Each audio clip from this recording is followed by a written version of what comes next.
सुल्तानपुर ज़िले के अखंड नगर थाना क्षेत्र का एक गांव है महमदपुर। इस वक्त मैं वहीं पर मौजूद हूं और हमारे साथ में ये 3 दलित परिवार की बेटियां हैं। इन तीनों बेटियों के साथ कुदरत ने ऐसा कहर ढाया है। दोस्तों, मैं आपको बता दूं, इन बेटियों का ज़िंदगी समझ लीजिए तबाह हो गया है और इनकी ज़िंदगी तबाह होने का कारण यह है कि सही समय पर इनका इलाज नहीं हो पाया। आप लोग जानते हैं, हमारे देश में पैसे के चलते करोड़ों लोग इलाज के दौरान गरीब हो चुके हैं। इतने गरीब ये लोग थे कि इनके माता पिता इनका इलाज नहीं करवा पाए और तीनों बेटियों के टेंशन में सोच कर कि हमारी बेटियों की शादी कैसे होगी, इनकी पढ़ाई लिखाई कैसे होगी, इनका ख्याल कौन रखेगा, इसी टेंशन में इनके माता पिता दोनों अपने प्राण त्याग दिए। अभी ये तीनों बेटियां, तीनों बहनें अकेली हो चुकी हैं। तो मेरा सबसे पहले सवाल उन नेताओं से है, उन दलित परिवार के हितैषियों से है जो दलितों के हितैषी बताते हैं, गरीबों के हितैषी बताते हैं। उनसे सवाल है, क्या आप लोगों की आंखें फूट गई हैं? रुचि यादव क्या गाना गाती हैं, उस पर आप लोग निगाह गड़ाए हुए हैं कि बहन मायावती के लिए उन्होंने अभद्र गाना गाए, उनके ऊपर FIR कर दिया गया। वो चीज़ें आपको दिख रही हैं, लेकिन हमारे देश की ही गरीब बेटियां कैसे मर रही हैं, क्या उनके साथ हो रहा है, गरीबी किस आलम पर है, गरीबी किस कदर है, ये आप लोगों को दिखाई नहीं देता। जिन मुद्दों पर बात करना चाहिए, जिन मुद्दों पर सवाल उठाना चाहिए, उन मुद्दों पर बात नहीं किया जाता। अब आप समझ सकते हैं, ये तीनों बेटियों की शादी से लेकर इनका सबसे बड़ी बात यह है कि चलना फिरना, लैट्रिन बाथरूम जाना, खाना पीना सब कुछ दुर्लभ हो चुका है। इन्हें इनके माता पिता के मरने के बाद इनको घर से भी निकाल दिया गया। इनकी ज़मीन जायदाद भी इनके चाचाओं द्वारा हड़प ली गई है। अभी ये अपने मामा के यहाँ आकर रह रही हैं। कितना दिन इनका ख्याल रखेंगे? किसी की उम्र 24 साल, किसी की 20 साल, किसी की 18 साल ऐसे है, शादी के लायक हो गई हैं बेटियां। गुहार लगाते हैं, आज कितने दिन से तमाम चैनल वाले आते हैं, गुहार लगाते हैं कि इनकी मदद की जाए। डॉक्टरों ने कहा है कि इनका इलाज संभव है, इलाज हो सकता है, बस थोड़े पैसे कुछ लगेंगे। इन नेताओं से तो कोई उम्मीद नहीं है, लेकिन आप लोग देख रहे हैं, 3 बेटियों के लिए सिर्फ 1-1 रुपये, तीनों बहनों के लिए सिर्फ 1-1 रुपये मैं दे रहा हूं। QR कोड और इनका अकाउंट नंबर दे रहा हूं स्क्रीन पे। सिर्फ मैं ज़्यादा नहीं मांगता, सिर्फ 1-1 रुपये तीनों बहनों के नाम आप लोग दे देंगे, तो इससे आप लोग गरीब नहीं हो जाएंगे। और इन बहनों का अगर आप लोगों ने सहयोग किया तो हम पत्रकार बंधु जाकर इनका इलाज करवाएंगे। नेताओं के ऊपर उम्मीद नहीं रह गया है। इनको सिर्फ गरीबों को इस्तेमाल करना आता है, उनका खून चूसना आता है, उनसे वोट लेना आता है, उनके ऊपर राजनीति किया जाता है। कभी दलित कह के राजनीति किया जाता है, तो कभी दूसरे जाति वालों को संबोधित करके राजनीति केवल की जाती है। आइए इनसे हम जानते हैं इनका नाम और कैसे इनकी हालत हुई ऐसा, और कब से हुई। क्या ये बचपन से इस तरीके से थे या कि कुछ समय बाद, पैदा होने के कितने समय बाद ये लोग इस तरीके से विकलांग हो गए कि ये तीनों बहनें चल नहीं पाती हैं। कोई ये चेयर लेके, कुर्सी लेके चलती है, तो कोई झुक कर चलती है। ये हालत हो गया है। दोस्तों, एक बार मैं फिर बता दूं कि डॉक्टरों ने कहा है कि इनका इलाज संभव है, बस पैसे का अभाव है। क्या नाम हुआ आपका? काजल जी, आप कब से, कितने साल की थी तब से आप विकलांग हुई हैं? मैं 16 साल की तब हुई। कैसे आप हुई हैं? बुखार हो गया था। आपको बुखार हो गया? दिमाग पे चढ़ गया था, फिर अचानक से जकड़ तो गिर गई तो सर फट गया। तो उस समय आपका इलाज नहीं करवाया गया? करवाया था, पापा मम्मी करवाए थे। तो फिर आप ठीक क्यों नहीं हुई? डॉक्टर ने कहा कि जिस चीज़ का इलाज कराना उसका सर फट गया, 9 टाँके लगे थे। हाँ, डॉक्टर ने उसका इलाज कर, पैर करना। हाँ, तो ये आपको दिक्कत कहाँ से है? पैर से और कमर से दोनों। आप कमर से यानी पैर से चल पाती हैं? पैर से कम की झुक के चलती हैं? झुक के चलते हैं। ज़रा दिखाइए इनको, ज़रा संतोष भैया, ज़रा से इनको दिखाइए। आप देखिए, आइए उठ के ज़रा दिखाइए इनको। देखिए ये बेटी कैसे चलती है, इसी प्रकार से ये बेटी चल पाती है। इसके अलावा ना तो ये बेटी सीधा हो पाती है, ना तो अपने पैरों पर सही सलामत खड़ी हो पाती है। देखिए घुटने पर हाथ रख कर ये बेटी ऐसे झुक के चलती है। जब 80-90 साल के बुज़ुर्ग हो जाते हैं, जो हालत होती है वो हालत इस बेटी की 18-19 साल में हो गई है। दोस्तों इसीलिए मैं कहता हूँ आप लोग हाथ बढ़ाइए, मदद करिए। बेटा आप वहाँ बैठ जाइए, मदद करिए गरीबों का कोई सहारा नहीं है। आप ही लोग जो कर सकते हैं तो कर सकते हैं। भगवान ना करे आप लोग के भी घर में कोई इस तरीके से हो, इसलिए मदद करिए बहनों का। तो फिर आपके मम्मी पापा हमें पता चला कि नहीं है इस दुनिया में। हाँ नहीं है। कैसे उनका देहांत हुआ? पापा को अचानक से पेट में दर्द, नाक मुँह से खून ख़त्म हो गए। यानी आप लोग के बिल्कुल टेंशन में रहते थे कि कैसे हमारी बेटियों का भरण पोषण होगा, कैसे पढ़ाई लिखाई होगी, कैसे शादी ब्याह होगा, इसी सब टेंशन में वो हमेशा बीमार रहते थे। हाँ। अभी आप ये जो जगह है कहाँ पे हैं इस वक्त आप? मोहम्मदपुर मामा और मामी के घर पे। मामा मामी के घर पर। आपके पापा के यहाँ भी रहा होगा, आपकी संपत्ति जगह जमीन रही होगी, वहाँ पे क्यों नहीं रहते आप लोग? चाचा ने मना कर दिया हमें कि हम आप लोग की देखभाल नहीं करेंगे। देखिए कहते हैं जब मुसीबत आती है तो हर कोई साथ आपका छोड़ देता है। अपने तो कोई है नहीं, चाचा चाची थे, उन्होंने भी कह दिया कि आप लोग यहाँ से चली जाइए, हम आपका देखभाल नहीं कर पाएंगे। अब उनकी भी स्थिति मजबूरी रही होगी, इतने अमीर तो हैं नहीं कि इनका भरण पोषण करते, इनका देखभाल करते। तो आप लोग कब से यहाँ पर रह रहे हैं? 2-3 महीने। 2-3 महीने से यहाँ पर रह रहे हैं। संतोष भैया अब यहीं इन्हीं लोग का कंटिन्यू दिखाई बैठ के। 2-3 महीने से आप यहाँ रह रही हैं, यही मामा मामी आप लोगों का देखभाल करते हैं? हाँ। कभी आप लोग इसको दिखाने के लिए, इलाज के लिए कहीं पर नहीं गए आप लोग? डॉक्टर ने बोला इलाज हो जाता तो सही होता है। डॉक्टर ने बोला है इलाज हो जाएगा? क्या कहा डॉक्टर, बताइए। डॉक्टर ने ऑपरेशन करना पड़ेगा तो सही होगा। कितना लगभग खर्च बताए हैं? 20 लाख। तीनों बहनों का मिला के? हाँ। बता रहे हैं तीनों बहनों का इलाज हो जाएगा? हाँ। दोस्तों 20 लाख कोई बहुत बड़ी रकम नहीं है। अगर 1 लाख लोग 1-1 रुपये दान करेंगे एक बहनों के लिए, फिर भी 3 लाख रुपए हो जाएंगे। आपका क्या नाम बेटा? ज्योति। ज्योति जी कैसे आपको कैसे परेशानी हुई? जीने से गिरने से रीढ़ की हड्डी में चोट लगी, तब से ऐसा हो गया। जब आप गिरी थी कितनी उम्र थी लगभग आपकी? 15 साल। 15 साल से आप ऐसी हैं। आप किस पर कैसे चलती हैं? हाथों के बल से ऐसे चलती हूँ। हाथों से पर बल के?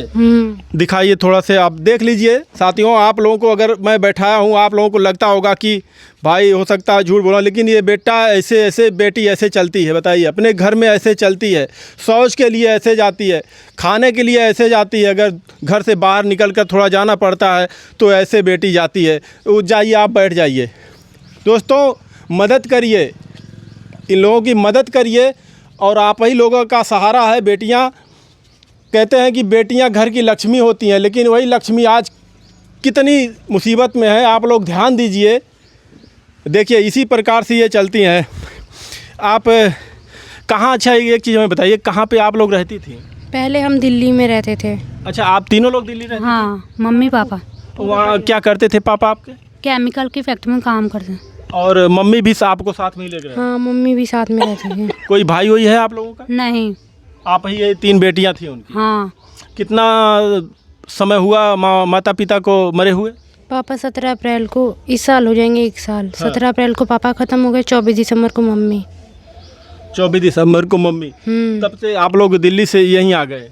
नहीं, पहले हम वहाँ पे रहते थे। जब पापा ख़त्म हुए तो दादा दादी के घर पे, मम्मी की तबीयत ज़्यादा ख़राब हो गई, तब यहाँ पे आए, तो मम्मी भी यहाँ पे ख़त्म हो गए। अच्छा, आप लोग पहले अपने चाचा के यहाँ थे? हाँ। पापा खत्म हो गए तो उसके बाद वो लोगों ने साफ आप लोगों को घर से निकाल दिया? हाँ। कहीं यहाँ पे हम लोग आप लोगों का ख्याल नहीं रख सकते? नहीं। आपका क्या नाम है? पूजा। पूजा जी, आप कब से हैं इस तरीके से? जब मैं 14 साल की थी, निमोनिया हो गया था, तो हाथ पैर काम करना बंद कर दी। कोई दवाई रिएक्शन कर गई थी, तो वो हाथ पैर काम करना बंद, तो 2 लेडीज़ों ने पैर बिठाया तो लंगड़ा के चलने लग गई थी। कितनी उम्र है आपकी? 24 साल।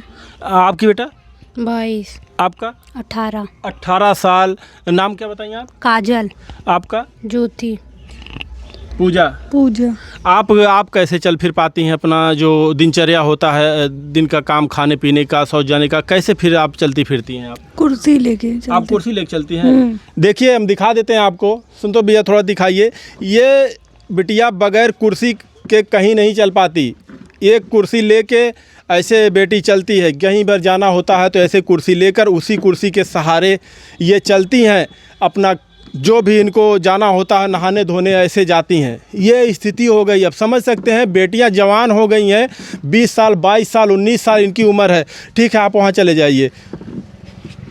उम्र इन लोगों की हो गई है। अगर ये बेटियां सही होती, माता पिता जिंदा होते, बेटियों की शादी धूमधाम से करते, नहीं इतने पैसे होते तो कम से कम कहीं तो किसी गरीब से ही करते, लेकिन कितनी खुशियाँ होती। लेकिन माता पिता हैं नहीं और इनकी भी खुशियाँ छीनी जा चुकी हैं। आप भी, अच्छा आप भी साथ में ही रहती थी? हाँ। आप भी बीमारी के चलते ही? हाँ, बीमारी के चलते तब ऐसे हो गए पैर। अभी मामा मामी के यहाँ आप रह रही हैं तो ख्याल कैसे रखते होंगे आप लोगों को? ये भी तो देख रहे हैं बहुत गरीब हैं। तो कैसे भी माँ हमें पाल रहे, तब भी खेती बाड़ी करके हमारा खर्चा उठ जाए, खाने पीने का और कपड़े लत्ते का। मदन चंद्रशेखर आज़ाद हुए, आप दलित समाज से तीनों लोग आती हैं? हाँ। चंद्रशेखर आज़ाद हुए और तमाम नेता लोग ऐसे लोग हैं जो दलितों की बात करते हैं, गरीबों की बात करते हैं, उनका सहारा बनने की बात करते हैं। अभी तक कोई नेता, विधायक, सांसद इस तरीके से आप लोगों से मिलने आया? नहीं, कोई नहीं आया मिलने। कोई नहीं आया मिलने? आया नहीं, कोई भी नहीं आया। सिर्फ दलितों का और गरीबों का, मजलूमों का वोट चाहिए उन्हें। आप लोगों का सहारा कोई नहीं बन रहा? नहीं, कोई नहीं। क्या कहेंगी जो आपको देख रहे हैं? क्या अपने जनता पर विश्वास है कि आप लोगों की इलाज हो जाएगा? हाँ, जनता पे विश्वास है, ताकि वो हमारी छोटी या बड़ी कोई भी मदद करे, ताकि हम तीनों बहनों का इलाज हो सके और हम अपने पैरों पे खड़े हो सके। चंद्रशेखर आज़ाद सांसद हैं, उनसे कुछ कहना चाहेंगी आप लोग? दलित समाज से ही आते हैं और सांसद हैं वो।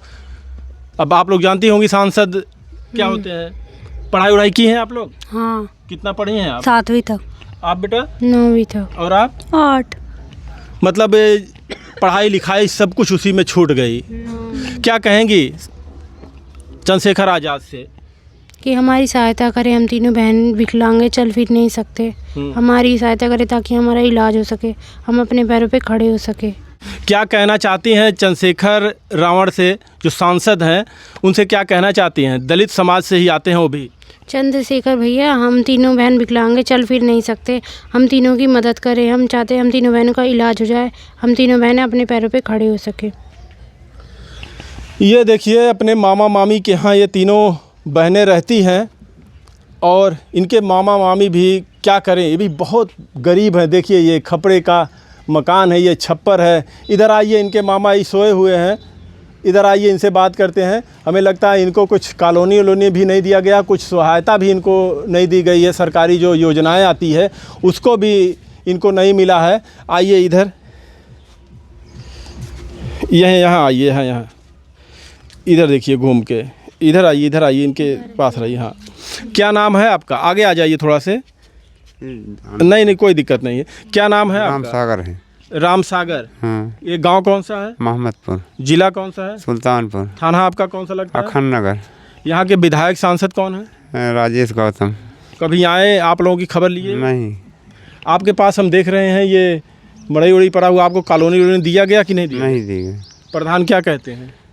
बोलते हैं कि अभी नहीं मिलेगा, बाद में मिलेगा। अभी नहीं मिलेगा। हाँ। अभी इन तीनों बेटियों का आपका बहुत बहुत धन्यवाद। इन तीनों बेटियों का ख्याल रख रहे हैं आप। बड़ी तकलीफ़ भी होती होगी संभालना इन लोगों को? हाँ, बहुत तकलीफ होते, देखने का कौन तरीके से राहत है।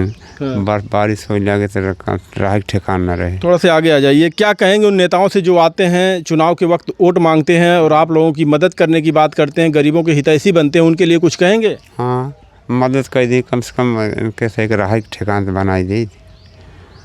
अच्छा, बच्चियाँ कह रही हैं कि हमारा इलाज संभव है। कहाँ आपने इनको दिखाया था? दिखाया सागन। तो डॉक्टर ने क्या कहा? डॉक्टर ने कहा कि इनको लगेगा कम से कम 5-5 लाख रुपये तीनों को 5-5 लाख रुपए और हाँ, ठीक हो जाएंगी? हाँ। मतलब पैसे के अभाव के कारण ही बेटियों का इलाज नहीं हो पा रहा है। और खर्च जो रहे बाद 20 लाख कम से कम। 20 लाख कम से कम बताए हैं। आप ही लोगों का सहारा है। अगर आप लोग चाहेंगे तो इन बेटियों का इलाज हो जाएगा, और इन नेताओं से तो कुछ उम्मीद नहीं है। इनको सिर्फ कुर्सी चाहिए, गरीबों का वोट चाहिए। गरीब मरे चाहे भाड़ में जाए, इनसे कोई मतलब नहीं है। बस चुनाव आया, दरवाजे पर पहुंचो, इनसे वोट लो, और उसके बाद कुर्सी पाते हैं ये सब भूल जाते हैं कि कितने दुख में हमारे देश के गरीब हैं, क्या कर रहे हैं, कैसे हैं, खा रहे हैं कि नहीं खा रहे हैं, जी रहे हैं कि मर रहे हैं, किसी से कोई फ़र्क नहीं पड़ने वाला किसी को। क्या कहेंगे आप लोग? अपनी राय कमेंट में ज़रूर दीजिएगा। इन बच्चियों का इलाज अगर चाहें तो हो जाएगा। और मैं उन नेताओं से जो अंधे बनकर बैठे रहते हैं, बेमतलब का जो काम करते हैं, जिस मुद्दे पर बात करना चाहिए, जो देखना चाहिए उस पर ना करके और फालतूबाजी करते हैं, कहीं इनके ऊपर FIR करते हैं, कहीं उनके ऊपर FIR करते हैं। किसने क्या कहा किसी को? नेता किसी के नहीं हैं। जिनके लिए आप एक दूसरे से लड़ते हो ना, वही आपका सहारा बनेंगे। ये नेता आपको पूछने वाले नहीं हैं। धन्यवाद।